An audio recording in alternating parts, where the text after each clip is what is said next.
Nah, itulah salah satu ciri lagi orang Kristen. Bukan dari apa-apa. Bagaimana cara kita hidup dengan Tuhan, itu akan mempengaruhi orang-orang di sekitar kita. Sangat mempengaruhi. Sebagai Roh Kudus, ruler atas seluruh Mesir, saudara. Kalau saudara baca di Kejadian 41, gila betul. Hari itu dia keluar penjara. Hari itu juga dia naik. Padahal Firaun tahu ini kan bekas narapidana. Bukan bekas, masih narapidana. Masih penjara kok belum beres hukumannya. Langsung naik jadi orang nomor 2. Dan Firaun berkata, bedanya Yusuf antara kamu dan aku sekarang cuma kursi ini. Yang lainnya sama. Lah kalau cuma kursi itu sama aja dong. Ngerti kata itu, hanya fakta ini bedanya. Yang lain sama. Kenapa?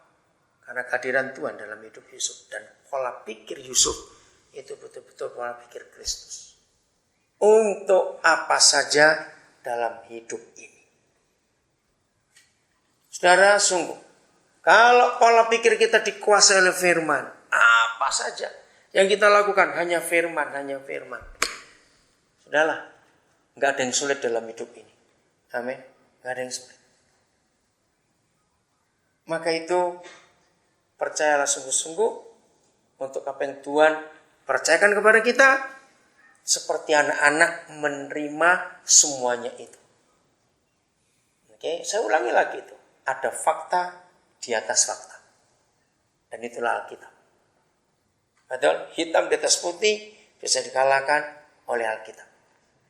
Firman ini sungguh luar biasa. Kita harus mempercayai betul. Dan itu kita harus masukkan ke dalam pikiran kita. Kita buka kitab Bilangan. Kitab Bilangan pasal yang ke-23. Kenapa sampai Papa itu meyakinkan kita seperti ini? Saya tuh kagum, seharusnya nggak perlu. Ayat 19. Silakan dibaca dalam beberapa terjemahan. Nah, kalau sampai Papa kita meyakinkan ini, seharusnya kita tuh malu dan terharu. Untuk apa? Sebagai Tuhan, sebagai satu-satunya penguasa atas universe ini, sampai dia ngomong seperti ini. Silakan. God is not a man that he should tell or act a lie. Neither the Son of Man that he should show repentance or compassion. What he has promised. Has he said, shall he not do it? Or he has spoken, shall he not make it good? Bayangkan. Terharu nggak, saudara?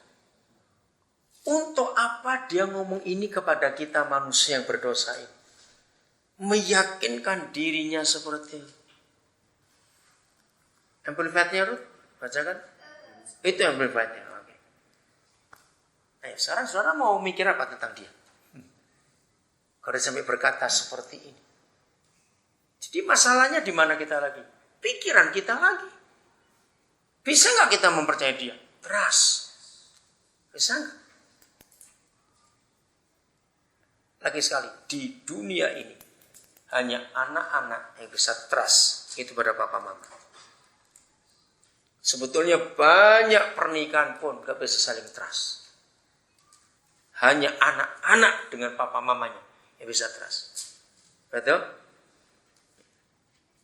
Sama. Ada banyak insurance company. Kenapa saudara bilang ini? Yang satu bilang itu. Jawabannya apa? Karena trust. Ada banyak dokter. Kenapa saudara pilih dokter yang A? Karena trust. Ada banyak penerbangan. Perusahaan penerbangan airlines. Kenapa pilih yang itu?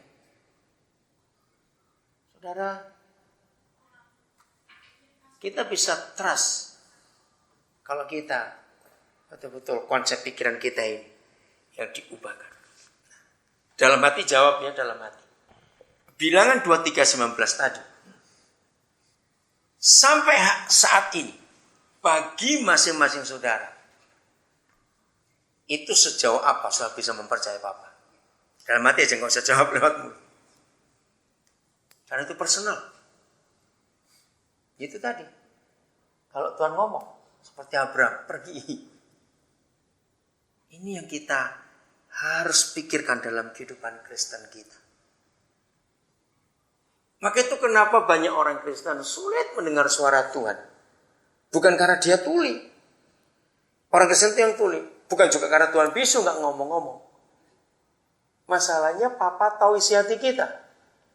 Nah kalau dia tahu, disuruh nggak mau, ngapain ngomong? Betul nggak? Ngapain dia bicara? Jadi walaupun kita mau doa puasa sampai kurus kering pun nggak akan dijawab. Kalau dia tahu di dalam hati kita ada konsep nggak nurut kok, karena nggak trust tadi itu. Abraham adalah contoh, model, pola, pattern dari hidup iman kita. Sampai pada suatu hari, semua kita harus sampai pada ujian akhir. Nah, ini gesali rahasia buat kita masing-masing.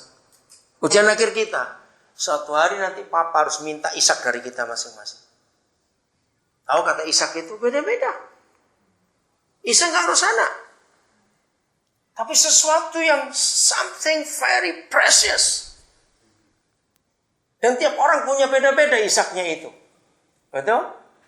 Nah, bukan berarti Tuhan kejam. Tidak. Karena Papa di surga ingin mempercayakan kepada kita hal yang lebih hebat lagi saudara dari sekarang ini. Tapi dia itu tunggu. Bisa nggak kita mempercayai dia? Nah, semua itu tergantung bagaimana pola pikir kita, mindset kita ini. Sedalam apa firman itu mengubah pola pikir kita? Sedalam apa? Maka itu firman.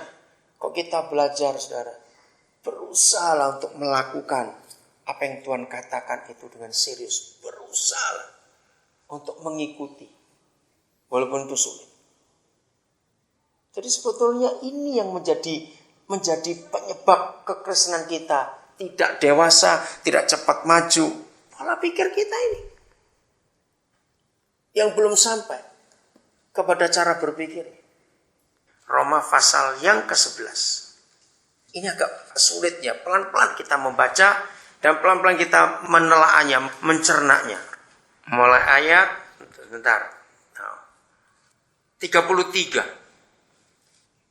Ini agak boleh baca beberapa terjemahan ya supaya kita bisa melihat perbedaannya nanti itu. Ya, silakan.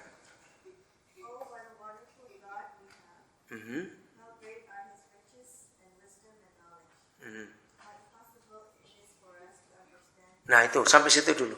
How impossible for us to understand. Betapa sulitnya. Ya. Terus.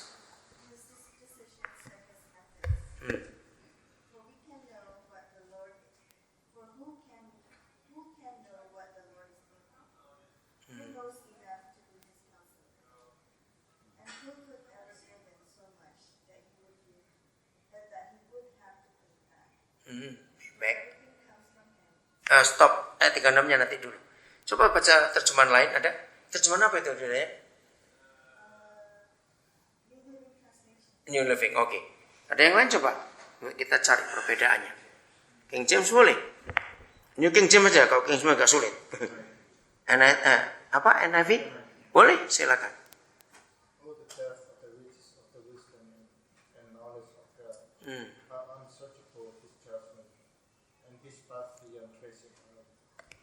Who has known the mind of the Lord, or who has been in his counselor, who has ever given to God that God should repay him.